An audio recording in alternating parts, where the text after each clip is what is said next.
August 12th marks the one-year anniversary of the Charlottesville Rally, fueled by racism, that ended in deadly violence last year.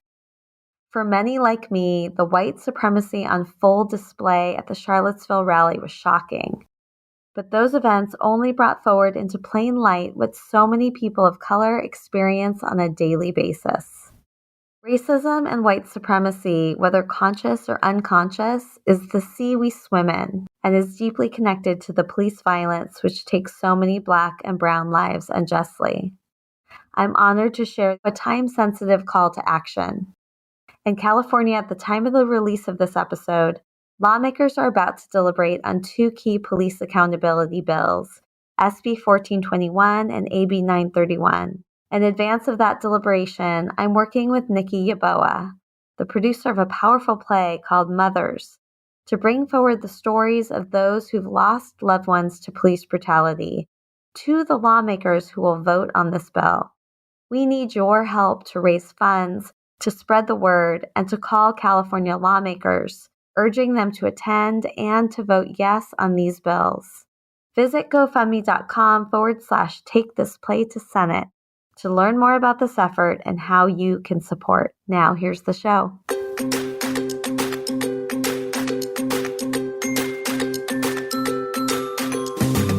Hi, and welcome to Mother's Quest, a podcast for moms like me ready to live our own truly epic life. I'm Julie Neal, a life and leadership coach, community builder, writer, and mom to two high-energy boys who challenge me to grow into my best self. I'll be right there. Where was I? In the months leading up to a big milestone birthday, I decided it was time to stop sidelining my dreams and realize that I'm the hero of my own journey. I knew I didn't want to do it alone, so I created this podcast to learn from other moms on their own quest, so their words of wisdom and lessons learned could help light the way for mine. I created this podcast for myself. Come along with me, and you'll find some treasures of your own.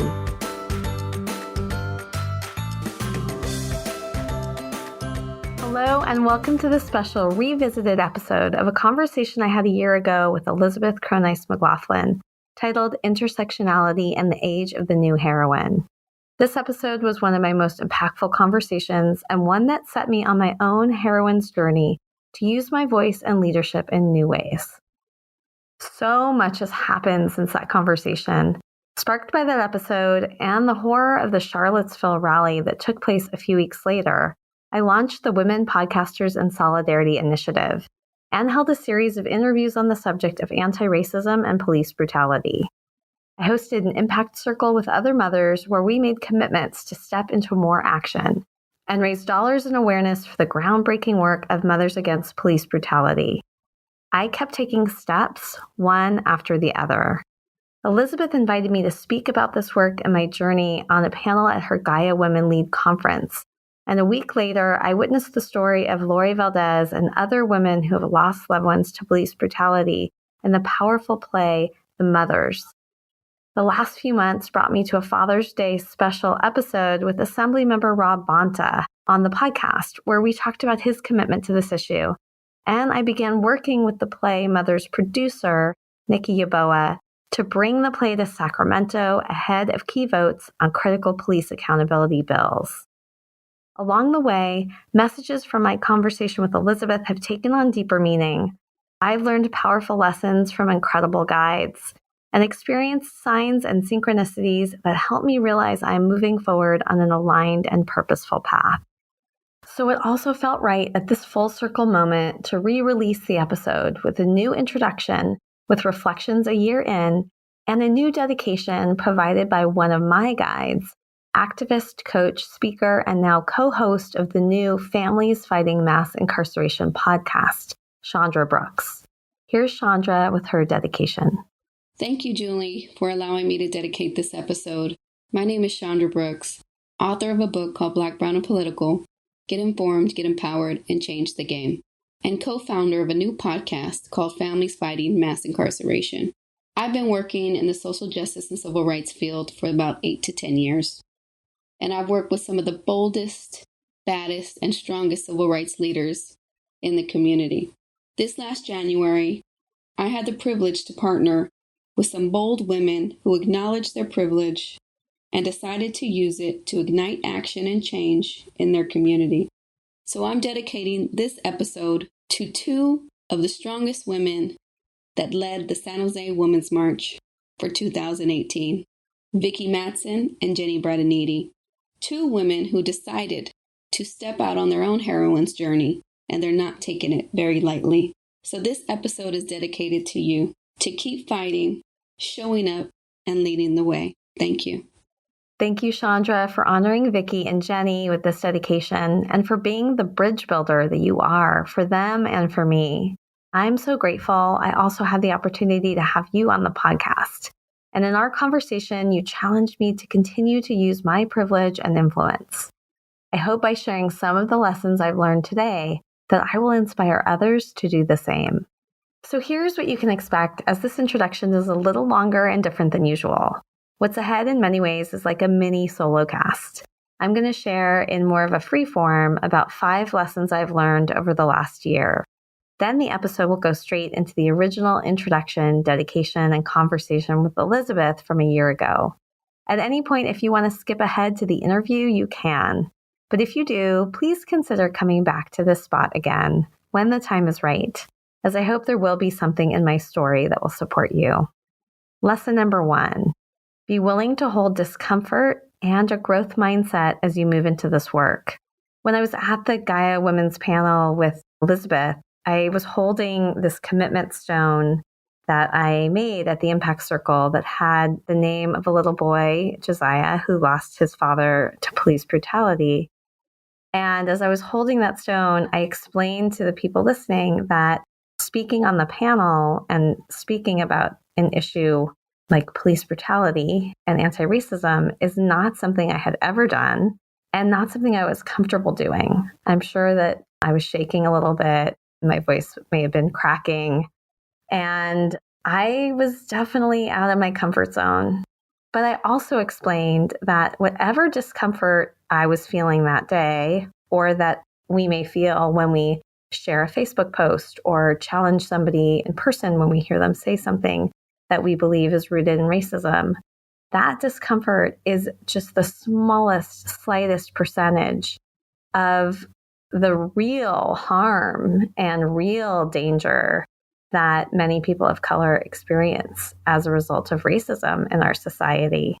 So one thing I have done is continue to remember that whenever I am feeling that discomfort, how important it is to push through that and to realize that there's a real difference between discomfort and somebody's safety. The other thing is that one of the women that I was able to interview, Nicole Lee, who is this incredible human rights attorney and inclusion specialist and facilitates a lot of conversations about how to talk about race with our children. One of the things she shared early on in our podcast conversation, which I will link to and really urge you to listen to, is the importance of holding a growth mindset around doing anti-racism work and around having conversations like this with our children. We talk a lot about growth mindset in education, and we want that for our kids, for them to realize that they don't need to have everything figured out, that they are on a journey to learn and to grow. One of the best ways to do that is to make mistakes, and that's how we learn. But we don't often hold that for ourselves as adults, and particularly in subjects like this that feel so, again, out of our comfort zone to move into.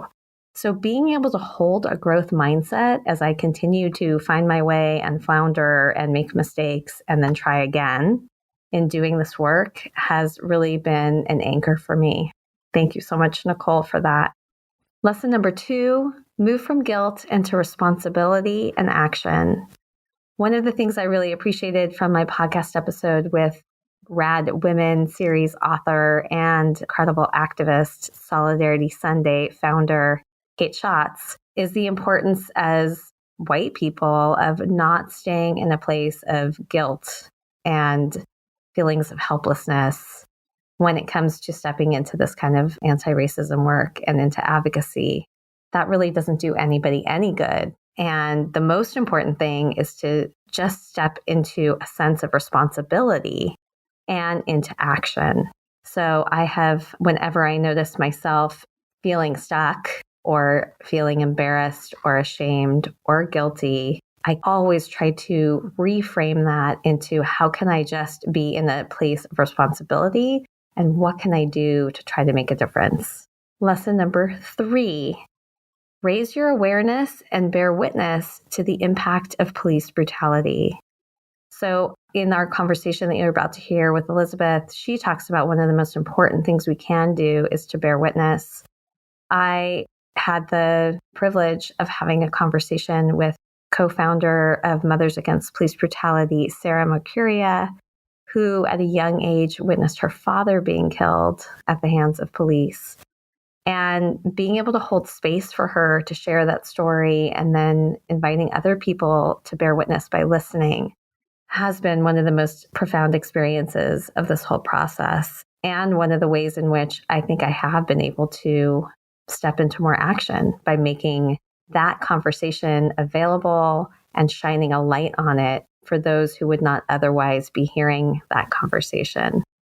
Another way in which I've stepped into responsibility to help more people bear witness to these stories is by, first of all, going to see a play called The Mothers, which originally debuted in San Jose, where mothers who have lost their children, and in Laurie Valdez's case, her partner and the father of her son, have shared about their stories and about the impact of what it's like to be a family member, to lose a loved one through police violence. And this is something that Sarah talked about as well, that, not only are you grieving for the loss of a loved one, but also that loved one is immediately being painted as a criminal, whether or not they warranted that.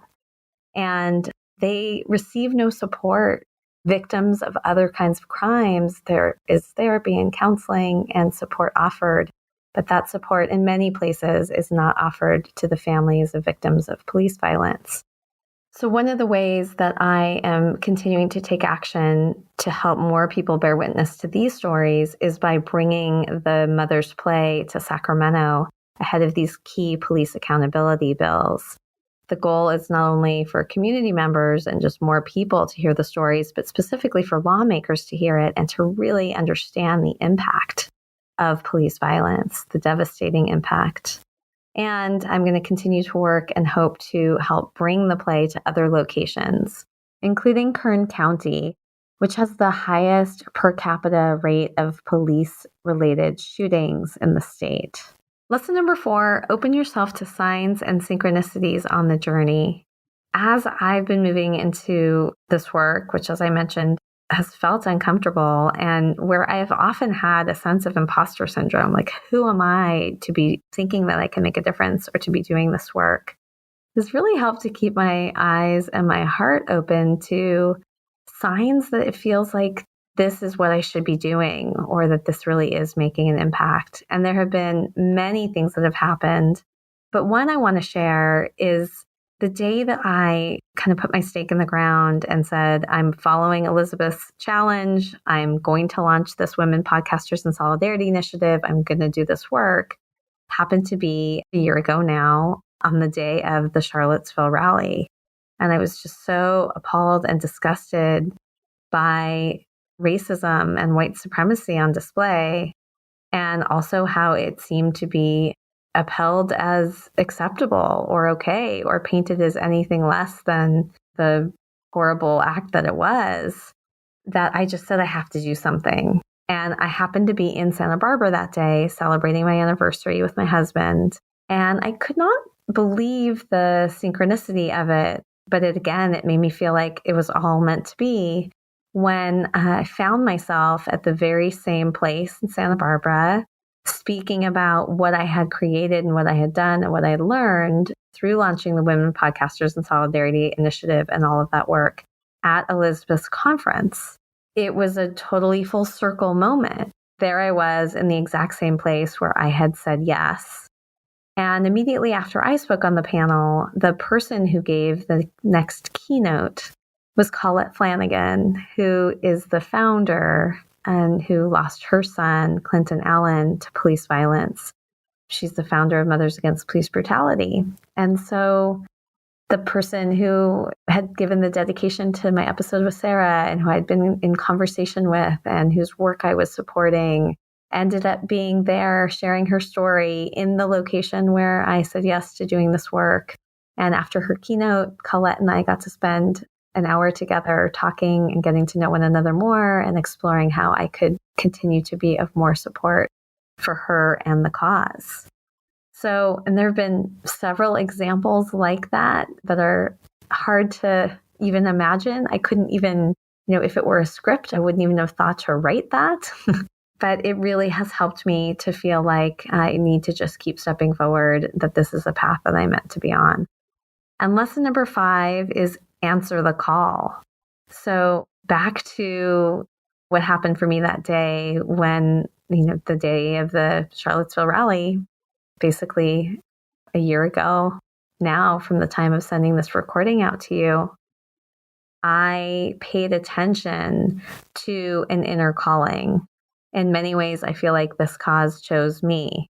I answered the call even before I had the interview with Elizabeth when I heard my friend Genji Heiston in her very vulnerable, honest Facebook Live that I've talked about before and that Genji and I talked about in our conversation on the podcast, where she called for her white friends to imagine for a moment what it would feel like to fear for the safety of your Black husband and your Black sons and your Black brother on a daily basis. I think there's a way in which we often, all of us, feel the call and then ignore it. But both in responding to Genji and then in answering Elizabeth's challenge, which you'll hear about, using my voice and stretching myself and responding to what I was feeling inside the day of the Charlottesville Rally, in those cases, I just said yes. So if there is a cause that is calling to you, but you haven't answered it yet, consider this episode, this recording now, your cosmic nudge to take your first steps, to find your guides, and to trust that you can make a difference. And if making a difference on the issue of police brutality is one that has been calling to you, but you didn't know how you could help, there is an opportunity in California in the next few weeks that needs every soul who is willing to support bringing the Mother's Play to Sacramento through contributing money to and sharing to the GoFundMe page, which will be linked in the show notes.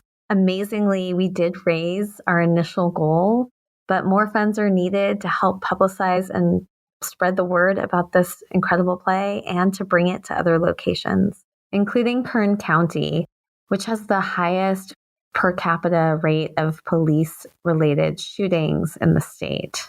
Your help is needed to reach out to California lawmakers to urge them to vote yes on AB 931 and SB 1421, and to urge lawmakers and those in the Sacramento area to attend the play on August 13th or August 16th and witness the powerful mother's stories that need to be heard. Along this journey, I took a class called Diversity is an Asset with Desiree Attaway and Jessica Fish. And one of the points that Desiree drives home at the end of every call is that none of us can be truly free until all of us are free. I want to be clear that in sharing about my experience and story, that I am not saying that in any way I have been a hero to the families of color or the people whose stories I've played some part in shining a light for.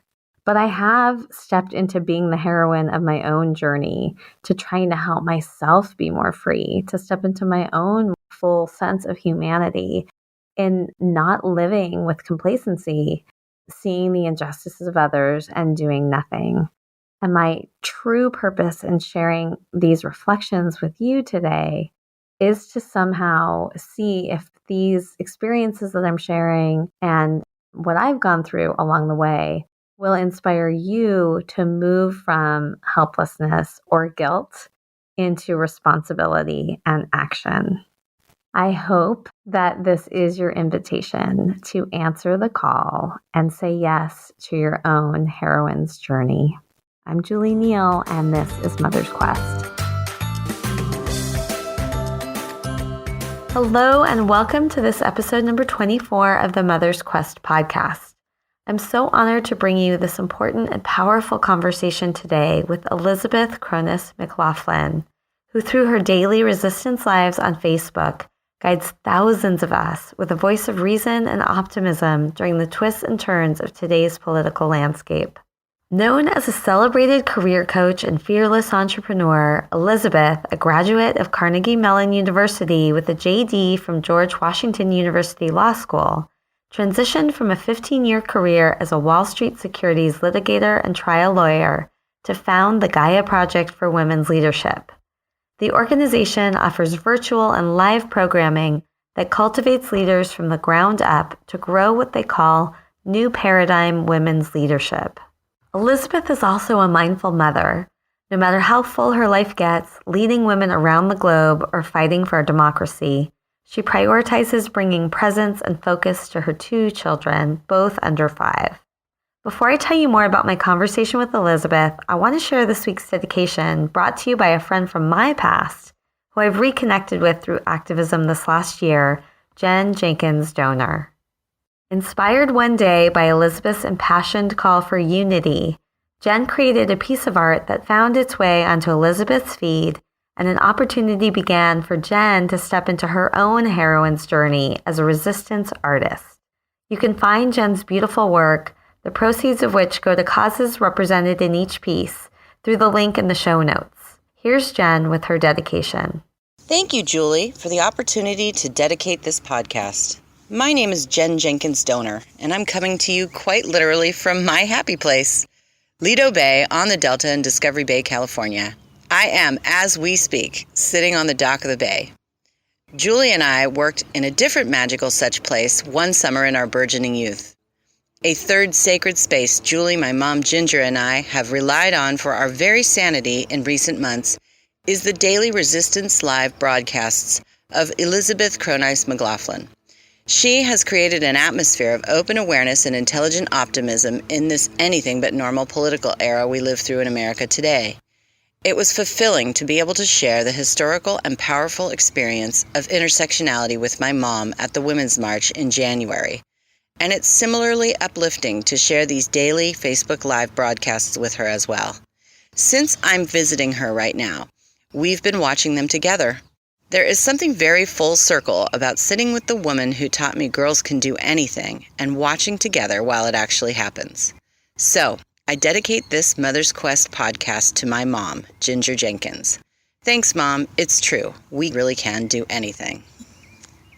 Thank you, Jen, for that dedication to your mother and for how you thoughtfully articulated your experience of Elizabeth.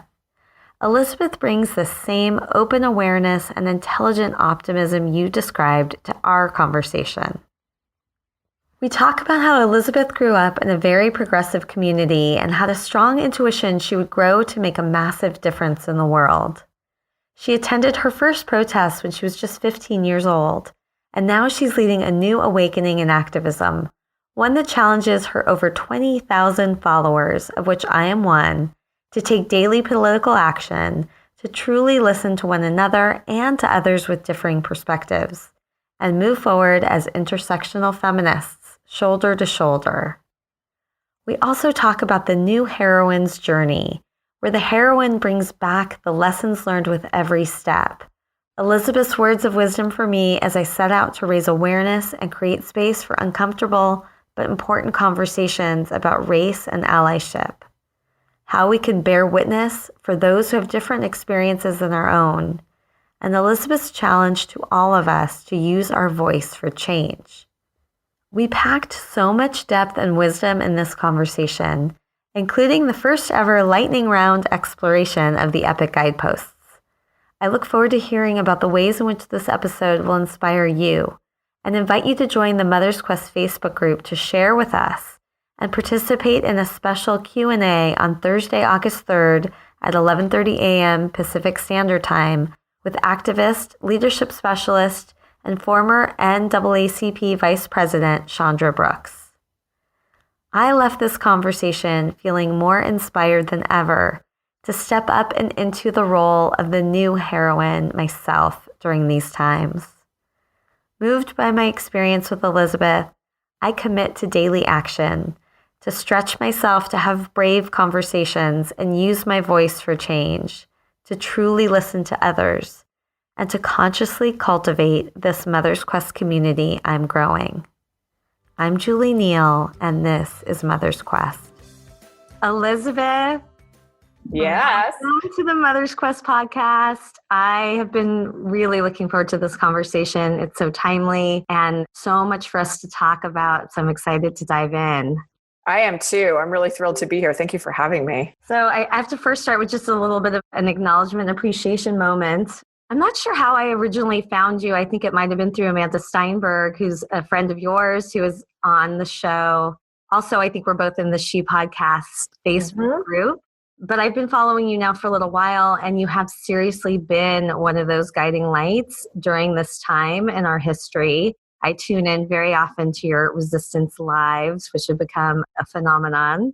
And I'm just so appreciative of you. I think you had a post one day where I ended up putting the photo that for me just really captures how I feel about so much of what you say. It was the image of the San Francisco movie critic chronicle guy jumping out of his chair.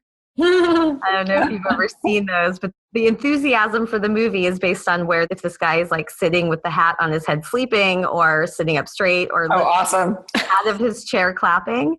And there have been, more than one times where you say things that have also been in my heart and mind, and you say it so eloquently and in such a way that it feels really healing to hear you say it and name it. And so just want to start out with that gratitude for you. Oh, thank you so much. Yeah, I have to say that the interesting thing about where this has come from versus where it is now, and we can talk a little bit about that if you'd like, but I mean, the funny thing about having something go as viral as this has gone is that I'm really mindful, as I always have been, of speaking my mind truthfully. And my assumption has always been for quite some time that if I'm struggling with something, chances are very good that someone in my community is struggling with it as well. And so I do my best to be honest and open, even with, 25,000 people watching me daily right now. And I'm really glad to hear that it resonates because that's really what I'm after more than anything else.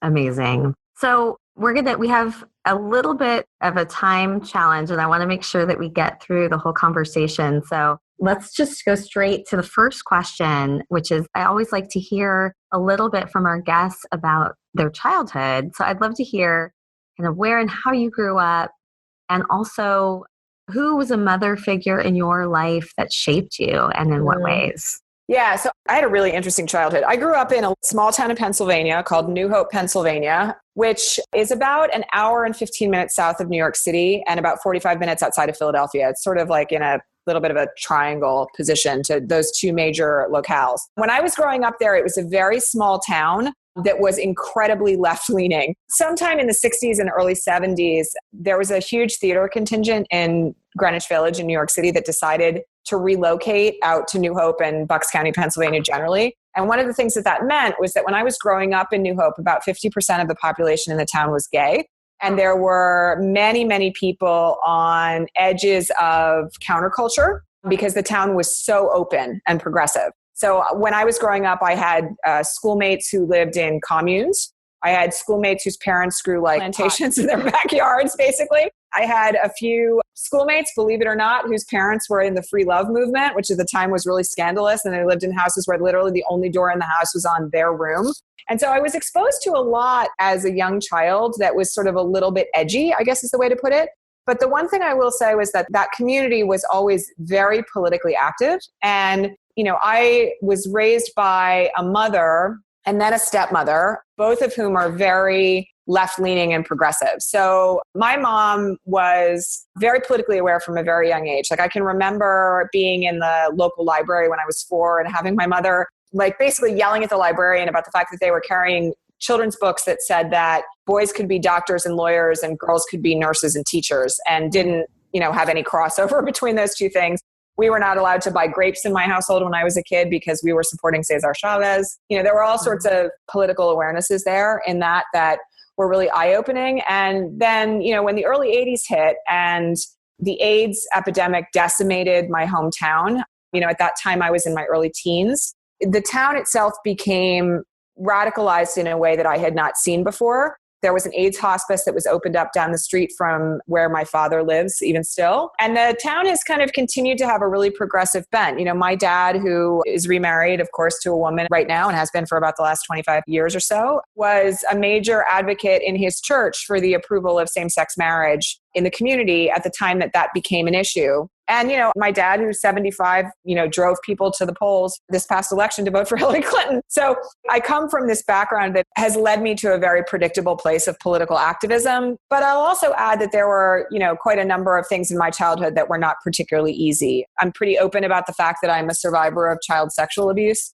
certainly experienced a lot of gender discrimination in my early years and in my early employment. And many, as I think everybody knows, I was a Wall Street lawyer for 15 years before I started my executive consulting and coaching company. And, certainly had my fair share of experiences in that realm that were not particularly pleasant. So all of that has led to, quite a significant political awareness and activism in my daily life. And so in some sense, even though it's been a little bit surprising how fast what started out as daily political broadcasts that my friends wanted to hear me riff on in January has grown into something of a explosive movement with so many people watching me and, lots of people who are very high profile paying attention to what I'm doing. In some sense, it's also totally predictable given where I came from. So that's a little bit about me and my background. Yeah, that's fascinating. I can see how that unique way in which you grew up and what you were exposed to has absolutely shaped, the gifts that you bring to all of us and your perspective.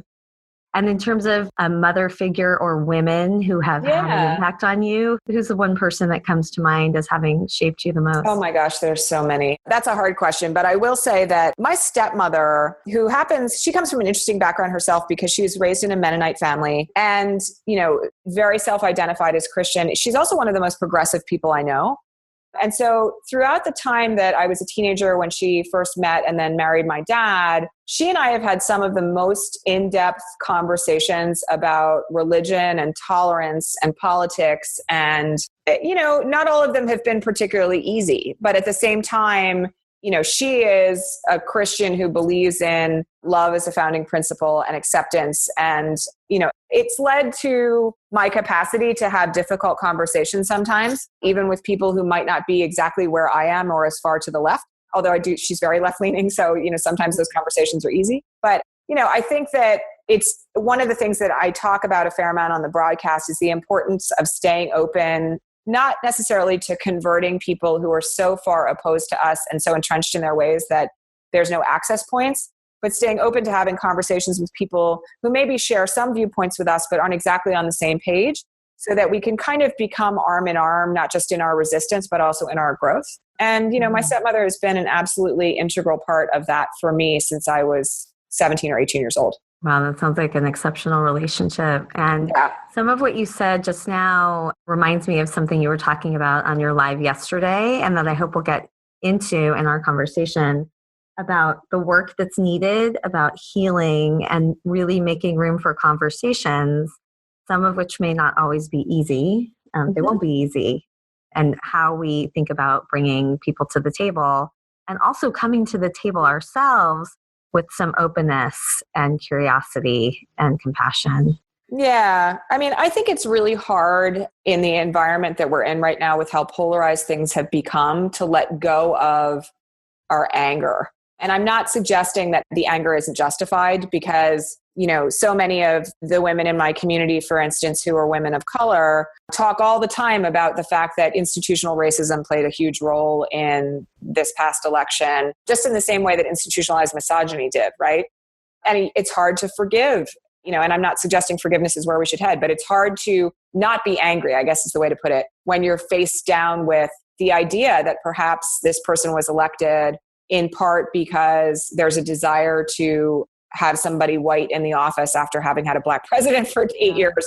And with all that said, my viewpoint and one of the things that I shared on the broadcast yesterday was that one of our roles as members of the resistance is that I feel like we are the people who are going to lead us to a better government, a better way of living, a more holistic society and culture in this country that's more accepting of others. And So part of our work, and as I said, I'm not a fan of trying to convert people where there's no access point. There's 20% of the base of the current president that I don't think will ever think he's done anything wrong or, will always support him. But I do think there is something to be said for those who perhaps were swayed in various directions, potentially by the culture, potentially by their upbringing, potentially by, targeted social media posts that, as we now are learning, that has happened in the election, who are sort of coming to a new awakening about their views. And, I feel like we have to lead as much as we possibly can. None of us are perfect on this, believe me, from a place of healing if we intend to make a world that we can all live in.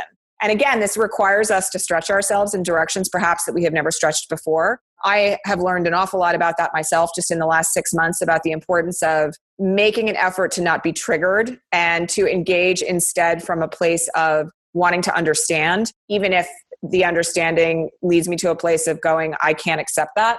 Having an openness of conversation and at least being willing to sit down and listen, which I think, by the way, I think this is one of the things that active social media has made very difficult for us, is we're always thinking about the next step, right? Like, what am I going to post in response? How am I going to respond to this? Rather than being present to immediate conversation.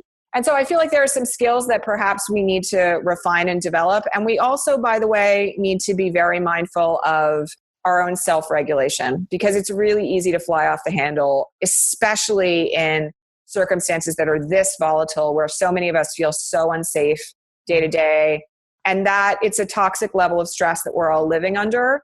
And at the same time, we also need to continue to consider what's coming after this and how can we play a role in creating a world that we all want to live in.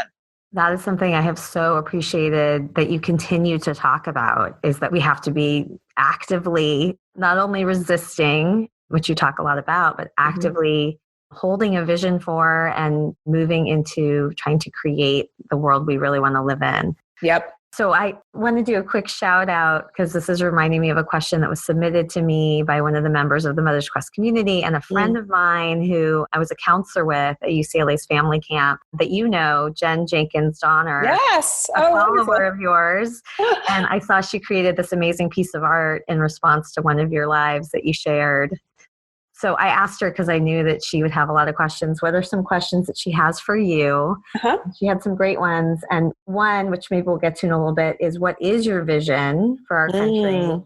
But she also had some questions about the heroine's journey and the masculine and feminine energy and your own path and what you're feeling called to right now. So I think with that as a little bit of a frame, I want to move into my own quest, why I started this podcast and why I started Mother's Quest, and then begin to ask you about the guideposts that are part of living an epic life. So just as a brief overview, I had a moment in the spring a year ago where I realized that I had these aspirations and dreams and ways in which I wanted to become a fuller expression of who I am that I had not been listening to. And through an experience, sort of a spiritual moment, 2 birds that got trapped in my house. And there's a whole blog post about that, which I could link to. But I basically decided in that moment that I was no longer going to allow myself to not answer this call that I was feeling.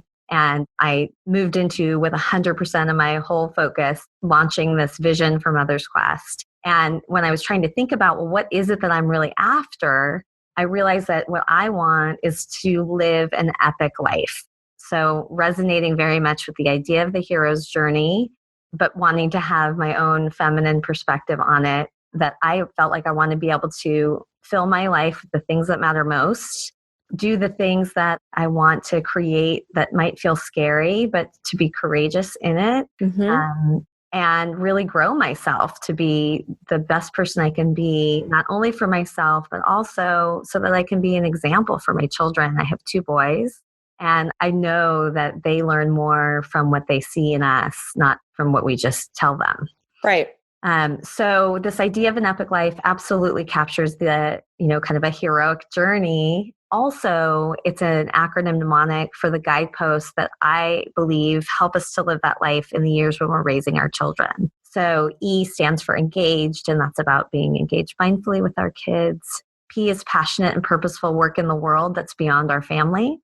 I stands for invested in ourselves, and C is connected. that we're in community on our journey. So I'm going to ask you about how those guideposts are showing up for you. But first, I want to come back to this question from Jen. I'm curious to know if you feel like you're on a hero or heroine's journey of some sort, how you frame that for yourself and what you're current calling it. Yeah, gosh, that's such a good question. And it's a little funny that you're talking about it because, the last 2 times that I've done major public speaking events, and I do a lot of public speaking, but ones where I was like in the room with 150 great women leaders, what I've talked about is the journey of the new heroine. So this is all very near and dear to my heart. And I have a number of friends who, have degrees from Naropa and the like, who have really studied mythology and who I've spoken to in depth about the process of the hero's journey and then how the heroine's journey kind of maps onto that. One of the things that I find really interesting about the idea of a heroine's journey is that in the traditional masculine model, the hero goes through a whole series of challenges and then he comes back to his community and offers a big boon to the community, which they can choose whether or not to accept. Sometimes they do, sometimes they don't. But that's sort of the end goal. I feel like the interesting thing about the feminine energy of the heroine, and there are plenty of new heroines, by the way, who we're seeing right now, like Sally Yates, Kamala Harris, right? Elizabeth Warren, that are out there just working so hard to save our democracy and to really take women's leadership in the political sphere to whole new levels. But one of the things that I think is really interesting about our journey, perhaps as women, that's different from the traditional hero's journey, is that I feel like with every step of what we learn along the way, we are bringing that back.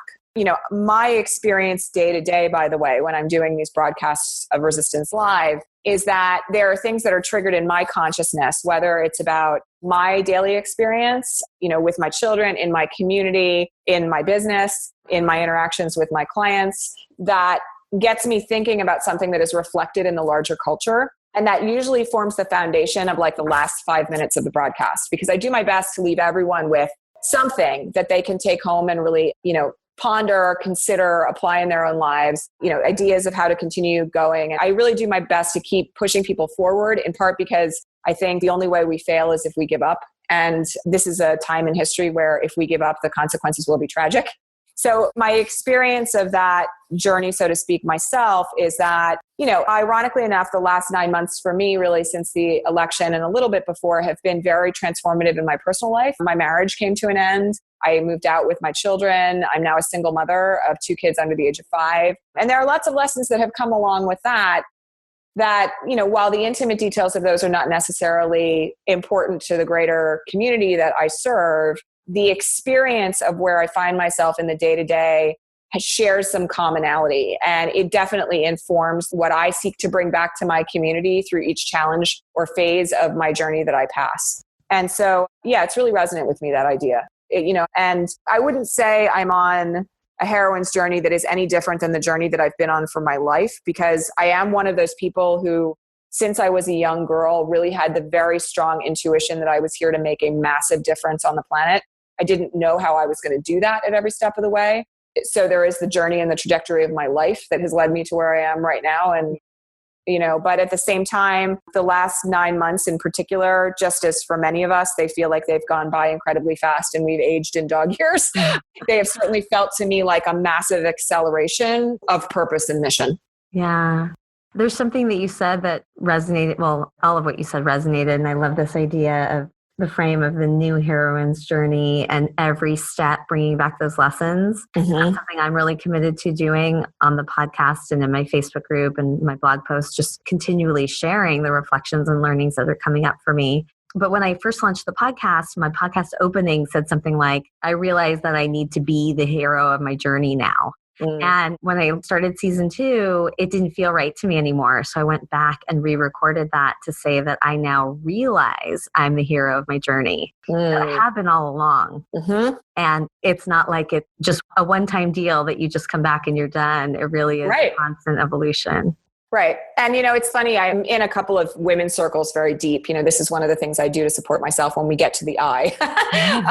But, one of the things that we talk about is the fact that learning, especially in communities of women, is cyclical rather than linear.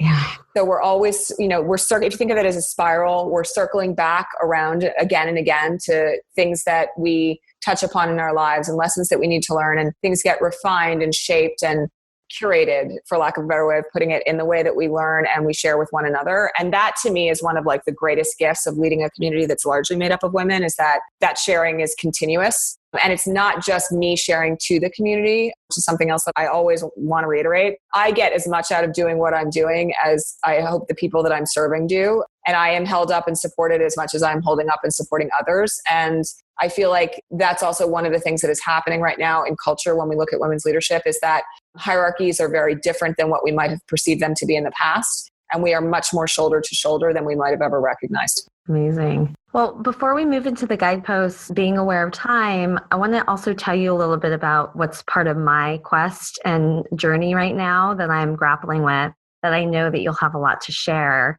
So we can go deep there, and then we can go into the guideposts after that. So I did send you an email the other day. I think you shared with your community on your feed just one of the videos, but I've been on my own quest of becoming more awakened to, and just really allowing myself to feel the emotions of what it might be like to be a Black mother of boys. And I have a friend, Genji Heiston. She's a member of my founder circle. She and I did a podcast episode about this. She posted a little over a year ago a Facebook Live in tears after another Black man had been killed from a police officer, about what it feels like to literally fear for your husband and your brothers and your children every day when they walk out the door. And how it was a call to white women that she felt like, what we need to do is we need to actually get in touch with what it would feel like if those were our children. And that was how we were experiencing our day. And it really struck me, and I reached out to her, and we ended up having a conversation, and we've been in continual conversation about what can be done. And so recently, when the officer who killed Philando Castile was acquitted, and I first saw a video of Diamond Reynolds, who was the girlfriend, in the back of a cop car with her 4-year-old daughter, she in handcuffs, them just having experienced their loved one being murdered for no reason. And just this little girl saying to her mom, "Don't yell, I don't want you to get shot, and I'll protect you." I mean, I am crying now just thinking about it. It's just horrifying. And so as a mom, there is just no way that I can continue to see that and not move into some action. Right. Knowing that any action I take is going to feel small, or it might be imperfect. And for the longest time, I've been afraid to even be vocal, or even to share posts on my feed, or say anything for fear of judgment on either side. Like, I'm going to get it wrong, I won't do anything. And I just hit my own internal level of intolerance for that. So what I've committed to doing, I have this idea, and I'm really wanting to welcome people in to help me shape it. That this idea of doing at least one special episode on the podcast where I can really learn from ideally a Black mother and a white mother that have both been activists in this area, learn more about how I can be a better ally, learn more about how I could talk to my children about this, because I'm raising 2 white men that I want to be aware, and I want them to grow up being allies. And then I figured, since I have my own platform, I could invite my listeners to learn as well, and for us both to contribute to some causes that really get at this. I also then want to invite other people with platforms, other women podcasters, to do the same. And then I figure at the end of that, I could have this incredible resource of links to all kinds of powerful conversations that people that want to learn can go to. Mm-hmm. And then I'm also a community builder and a facilitator, and I want to be able to facilitate conversations like these. So in the Bay Area, I'm committed to doing a community dinner and circle, again, where we could invite in some mothers that are already working in this area to share what they have been doing, and for us to begin to talk about, even if it feels uncomfortable, have some of those conversations and make some commitments. So I'd love your quick feedback about that. And then I know that this is all touching on this idea of intersectionality, which is a term that has been coming much more to the forefront and is one that you talk a lot about. Mm-hmm. Maybe you can sort of define that and just give me a few words of wisdom about how I might move forward with this. Yeah, I mean, I think it's a brilliant idea. And I will say that it's also been a part of my commitment in the communities that we serve, very much so really for the last, I'd say, 5 years. Although, at this moment in time, those conversations are happening, much more frequently than what I've seen in the past, and with a lot more courage than I've seen in the past. And it's extraordinary to witness. We had a moment, we do an annual conference every year called Gaia Women Lead that's for activist women in leadership, whether they're in corporate or elsewhere, or entrepreneurship. And we had a moment at this year's conference where a very dear friend of mine, she and I were pregnant at the same time with our first children. And she is Black. Her son is Black, of course. And she had a conversation about how her viewpoint as the mother of a Black son informs everything that she thinks about in the context of the current political realm. And she has not yet had that hard conversation with him about how to deal with a police confrontation. She said in very intimate and painful terms, I was crying on the stage while she was doing this, fielding the question, about how she wants to preserve his innocence for just a little bit longer before having to have that conversation with him. And the interesting thing was that in the room at that moment, another woman who was there, who is white, put her hand in the air and looked at my friend. See, now I'm going to cry. We talked about this before we got on because, but she looked at her and said, we as white feminists have failed you. And we have not done our job to be as mindful of the impact of race on everything that we are experiencing as we should have been. And I'm sorry, and it was one of the whole room was in tears, and I'm shortening it. It was a very heartfelt and painful moment, I think. And also one that when that particular panel wound down, and we have photographs of this, there were hugs and tears and, reconciliation, even in the smallest of ways, in a room of 75 women, that brought us all to a new level of awareness. And I hope for my friends who were there, who were women of color, at least a new sense of community that perhaps, created a small zone of safety that may not exist in everyday life. And so, to me, the issue of intersectionality is the issue of finding ways of this movement that we're calling the resistance being one that is representative of all of us. What that means is that,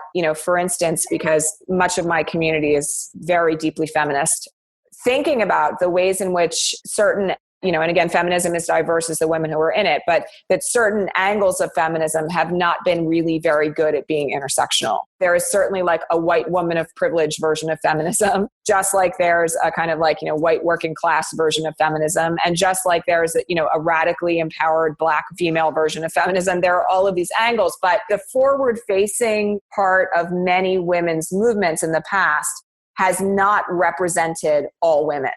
And, part of that has been about privilege, right? About not being aware of the ways that our skin color or our gender identity or our, sexual orientation allowed us to get into rooms perhaps that other women could not get into, right? And so for me, a lot of this is about being willing to have difficult conversations, being willing to investigate our own internal biases. And this is really hard work. I say to everyone when I talk about this, that I feel like this is not easy, right? It is not easy for any of us to look at the ways in which institutionalized biases in our culture have given us things simply because of, the bodies we were born into, right? And to me, this is one of the most necessary things of where we find ourselves in our culture right now. If we do not confront the need to be representative and welcoming to everyone, regardless of where they come from, regardless of their orientation, regardless of their gender identity, regardless of their race, regardless of their immigration status, regardless of what they believe. If we do not confront the need to create a culture where everyone is safe, starting with ourselves, right, then we're going to end up where we are now for a long, long time to come. And I think we got a little, and I don't blame, I'm very mindful, especially given all of the things that we're learning now about collusion, of not blaming left-leaning movements, necessarily for what happened in the election. There was a lot of interference and a lot of things went down. But I will say that what I hear a lot from white progressive women is that we got too comfortable. And so part of how we move forward, again, is we have to be willing to listen. I'm a very big believer, by the way, in nonviolent communication strategies, which allow us to hear and communicate what we value and listen in return in ways that don't put us on the defensive or people that we're talking to on the defensive. And, I also just feel like we have to be willing to create spaces for those conversations to happen. And that's one of the things that we've been trying to do at the Gaia Project for Women's Leadership for as long as we've been around. And I feel like we need to do our own internal work. And when we change the internal, we change the external. And that allows us to walk into rooms which maybe previously would have made us uncomfortable in terms of the tone or nature of the conversations, and be willing to be okay with what we hear and learn, right? And to be willing to filter it and reflect it back through our own experience. And bear witness also, because by the way, that's a big chunk of it. I think what you talked about in terms of the experience of being a Black mother, experiencing fear every time a son, a brother, a daughter for that matter, like a father leaves the home, that is an experience that we should all be bearing witness to, because if we are not bearing witness to it, we are not understanding what needs to change, right? Mm-hmm. So yeah, this is an issue that to me feels very integral to the future of our nation and to the future of our culture in general, is a willingness to sit and have conversations with people who don't look like us or don't have the same life experience as we do, and find commonality. And if you were to offer like one word of wisdom about what helps you to do that, to be in that space, to move into that discomfort, what would you offer? Well, I will say I feel like I have a little bit of a benefit here because I live in Brooklyn, which is incredibly diverse, right? And I have had, hijabi Muslim neighbors for as long as I can remember, and, a very racially integrated neighborhood, albeit fairly privileged. It's certainly hard to live in my neighborhood in Brooklyn if you don't have a certain degree of income. But what I will say is that I have made a point, for instance, as an entrepreneur and this is something that I think I can offer not just to entrepreneurs, but honestly to anybody who's living in community, of seeking out different voices in everything that I do. Meaning that, if I'm organizing a panel for one of our conferences, I am looking at it from a place of representation, right? I am considering whether or not we look too white. And, if we're getting feedback, which has happened from time to time when we've organized things of like, you don't have enough cross-representation on the panels that you're advertising for this particular conference you're running, we're like, you know what, you're right. And let's see what we can do to fix that. From the individual standpoint, what I will say is that I feel like it is more important now than ever that we get to know the people who live around us, and that we make a point, if we are living in non-diverse communities, of reaching out to others in our realm who, maybe are underrepresented in the total population, but, are still our neighbors, right? Right. And I will say that I've even had some people who live in largely white places reach out to me and say, I want, for instance, to go visit a mosque. How would I go about doing that in a way that would be respectful? Mm-hmm. And, the Council of American Islamic Relations is out there. CARE does great work, and they're all about dispelling bias and prejudice and creating bridges instead of barriers between white Americans and Muslim Americans. So, I feel like that some of this is about setting the intent that you are going to be a member of your community in ways that create value in diversity. And that may mean that, you've got neighbors across the street that you've never talked to who don't look like you, and you show up with a plate of cookies, right? That in and of itself can be bridge building. So I think it is about intent. And, this is the other thing I want to say about it just in passing, is that I know that a lot of the blowback that I've heard from a lot of different angles sometimes is this is all about white guilt. That to me is not what any of this is about. What this is about is understanding that diversity is what makes us strong and what makes us powerful and what makes us value human life in general, right?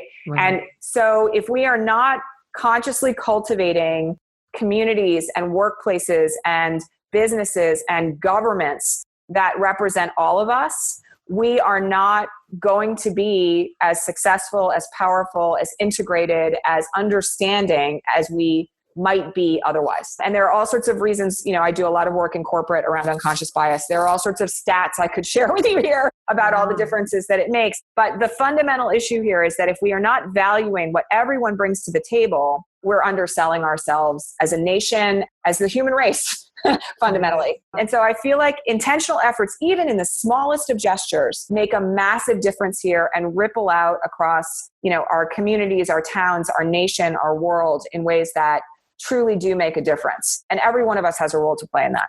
I really appreciate that. And I feel like that's something for other people who are listening that, maybe aren't going to do what I just named that I'm going to do. They could do what you just said. They could think about somebody in their own neighborhood, in their own community that they could reach out to.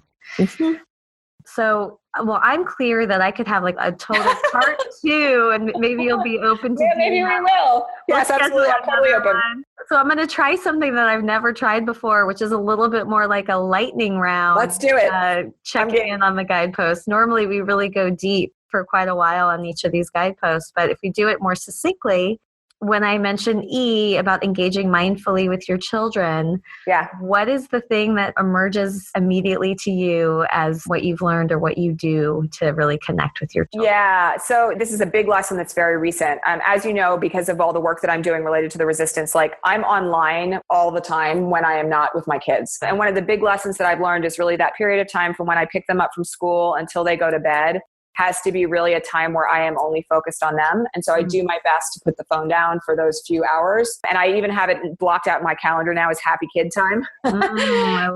So I can be present for them and give them what they need, just emotionally. And, by the way, it's also really joyful for me when it goes successfully and I don't end up having to be like, get to bed, and able to be more present just to their experience of what's happening. Right. Actually, through this interview, I've been hearing the pinging of your phone. I know. Sorry.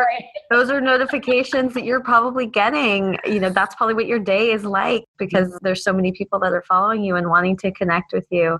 I really appreciate this. This is something I've been struggling with too. So it's a great reminder. And I had an episode, the first episode of this season with Kathleen Shannon, where her challenge to me was to be more mindful about my ideal week and to use Google Calendar to really block things out.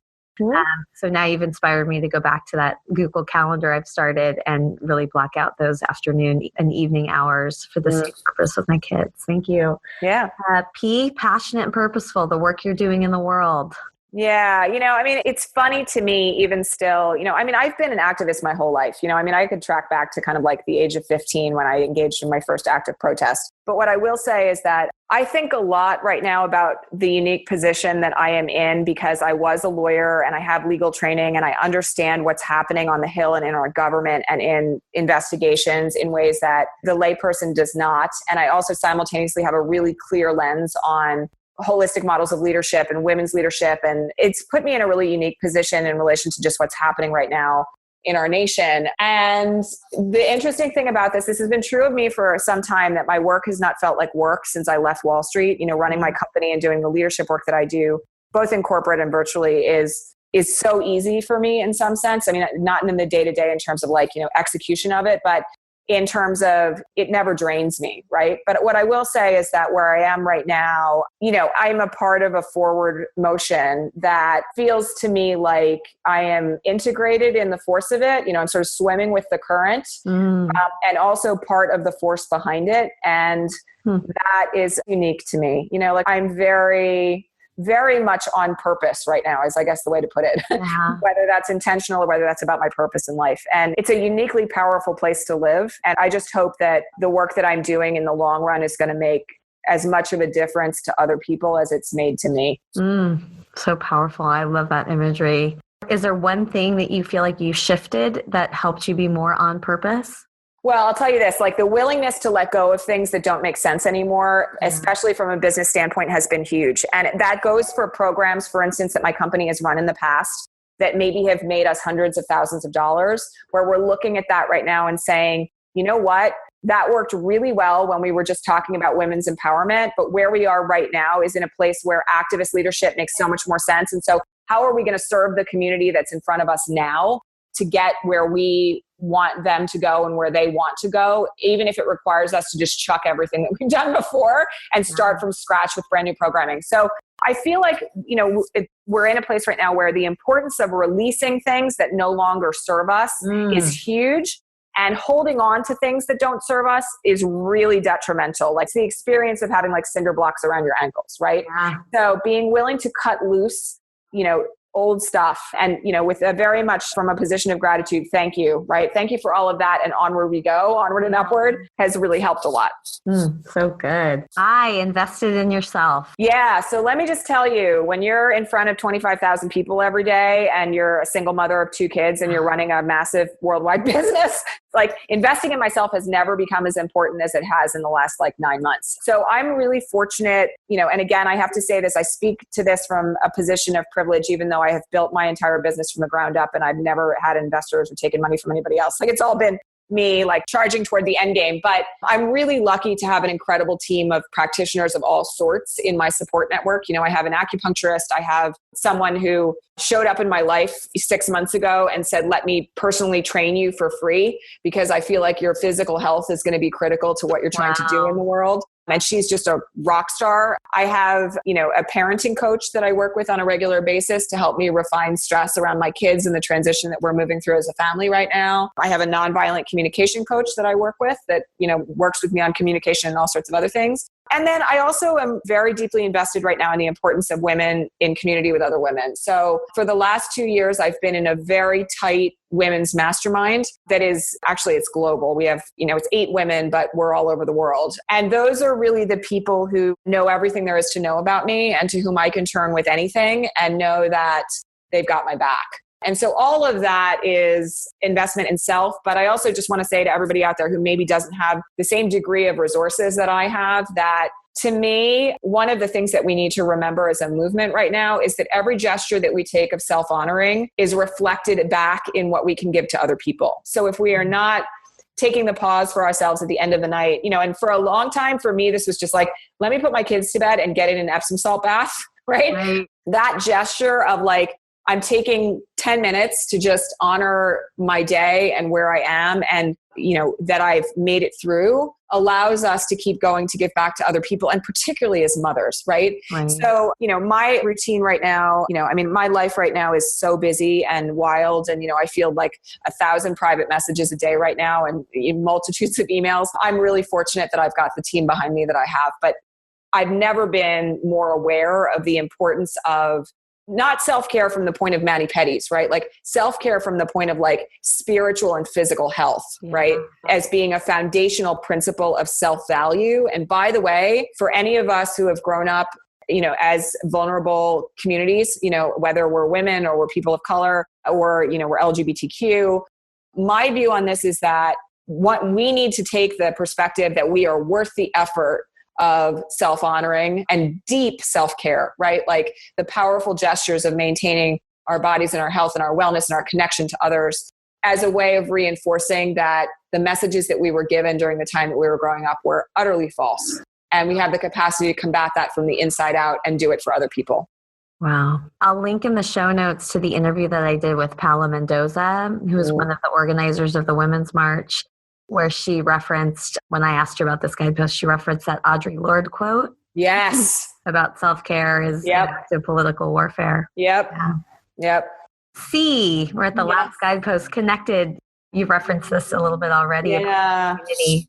Yeah, you know, I mean, the one thing I will say that I think about a lot these days is this issue of mirror neurons in the limbic brain, because so much of my work is done on social media now. And it's very easy. You know, my entire corporate team is virtual. So we don't work in an office. We're online together and we have, you know, team meetings over Zoom and elsewhere. But I have to be very mindful, particularly of getting face to face with people who care about me and who I care about for the sake of creating connection that isn't just virtual, right? And so one of the things that I do for myself and that I really do recommend for others is that you don't forget your immediate, right? You don't forget whether that's your family or your friends or your neighbors, that, you know, the resonance that we find in one another when we're sitting across from each other having a meal, you know, can't be overstated. Like it's so important that we take the time to connect in those ways, as much as it's important that we take the time to connect, you know, if you're me, with like the masses every day also. And I feel like the intimate connection in one-on-one spaces, you know, with friends, with partners, with our kids is something that is really easy to back burner in today's environment and with the technology we have accessible to us. And to me, it's the thing that we probably should not forget about the most. Yes. All of these points are resonating and things I've been learning and coming back to myself. All right. Well, I liked that fast round of the Epic Guideposts. Those were amazing nuggets and really helpful things that have been resonating for me. We're at the point now, before I always end every podcast episode with acknowledgement of what each of us are taking away from this reflective time together. But before we do that, the other thing that every guest does is offer to me and then anyone else who's willing to come along some kind of a challenge or an offering or something that will support the themes that we were discussing. Yeah, in thinking about this, and I had some ideas before I came on, and I'm heading in a different direction now with all of this, in part because I'm really inspired by the fact that you have decided to use your platform in a particular way that lends itself to intersectional and difficult conversations around race, and also creating space and connection through that. The thing that I am continuously reminded of in the work that I'm doing right now is the importance of every single one of us using our voices. And I hear from a lot of women who, as a result of this election in particular, are saying, I was never an activist before now. I've never called my representative.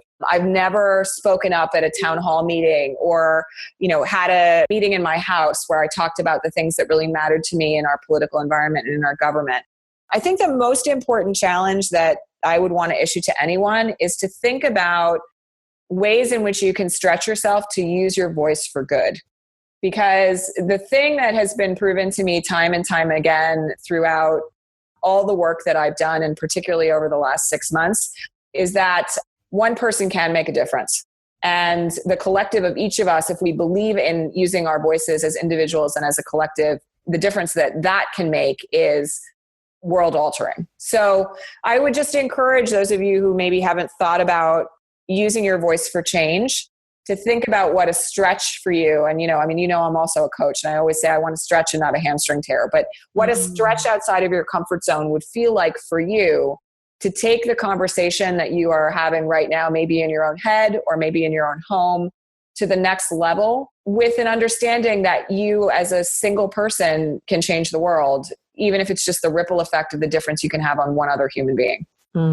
Great. Thank you. And so I feel like I have a vision for that, but I will continue to step into that and be thinking about, as I move through this, how I can continue to stretch and yet not pull a hamstring. Right. I like that. Are there any particular articles or resources or tools or things that could guide us in how to do that? Well, let me just say that, I mentioned before that we've chucked out all of our old content for the rest of the year as an organization. We're actually going to be running a leader/activist boot camp at my company this fall, where one of the primary topics is actually going to be about using your voice. So, I know you're going to share my info with your audience and the like, but that's really going to be an opportunity for people who are considering what it means to be an activist in any realm that they're operating in, whether that's politically or at work or in their community or at home, to think about how to use their voices. And so, I just encourage people to kind of follow along as we head in that direction. That program is going to start on October 15th, and we're opening registration shortly before the 1st of August. But, in addition to that, what I will say is what I find interesting about where we are right now as a movement and as a community and as a culture when it comes to women's leadership is that new and great communities where women are really supporting other women to step forward are being grown all the time. It's happened on my Facebook feed. I follow Amy Siskind. She's another major voice of the resistance. She keeps lists of authoritarian behavior for every week since the election. And she's another person who really started out, doing this as a way of sort of recording what was happening for her own awareness and her own mental well-being. And it has grown into a movement as well on her page. We all kind of know each other now, but there's a lot of encouragement for women to run for office or for women to step into their own voices in new ways. And I don't think there's a part of me that says, we can all do a lot of reading about this. And there are books that have been written about women's empowerment for, 20 or 30 or 40 years now. And it's also really important for us to find people who support us in our actual lives, who push us in that direction. So, I'm just a big fan of stepping into community and putting it out there and seeing what comes back to you. And I feel like that's one way to really make a major push forward in that, is to say, I'm thinking about doing X. Where would I start with that? Yes. Okay. That feels really good, because that's what I'm in the process of doing now, is just sharing these ideas I have with openness with as many people as I can, and trying to get feedback and guidance and support to move forward. Thank you for being part of that. Such an incredible gift to have this time to talk about it with you. So, now it's time for closing, and I'll start with some acknowledgments for you, some things I'm taking away.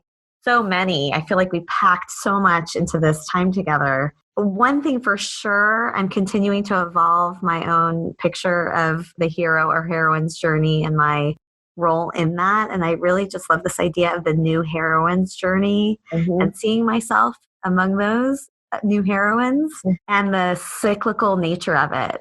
You just articulated something that I had been thinking about in such a great way, that I'm, constantly coming back and not waiting for finding that magic elixir and bringing it back, but what are the little things I'm finding all along the way and sharing that with people.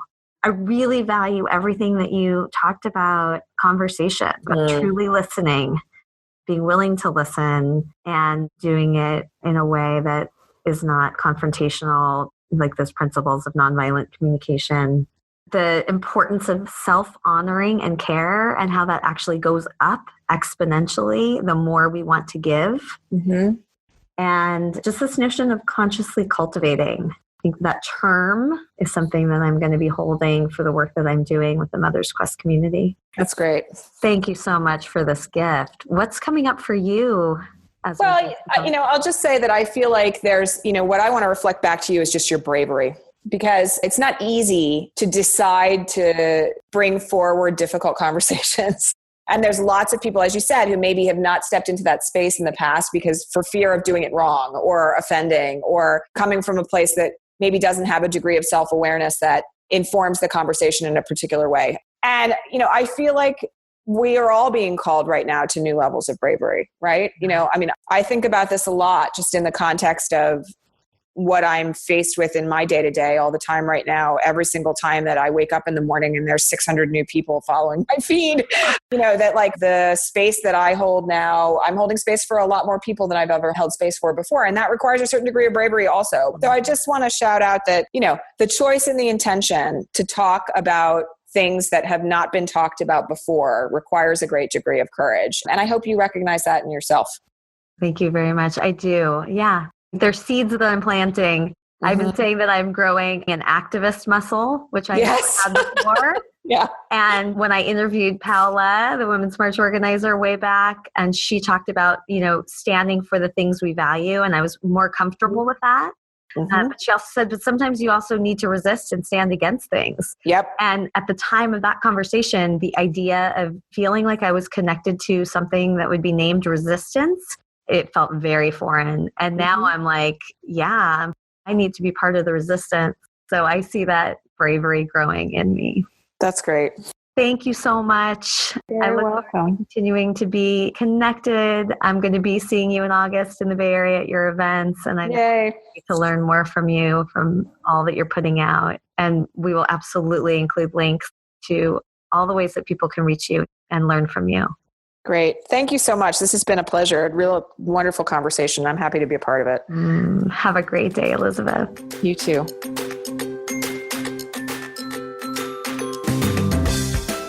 Thank you so much for coming along with me on this episode of the Mothers Quest podcast. I hope this conversation sparked something that will help you live your epic life.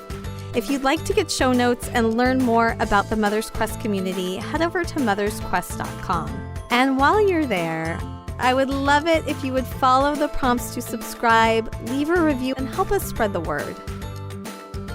I want to end with some words to help light the way on your quest. Seize the day. Love your people. Honor your gifts. Until next time.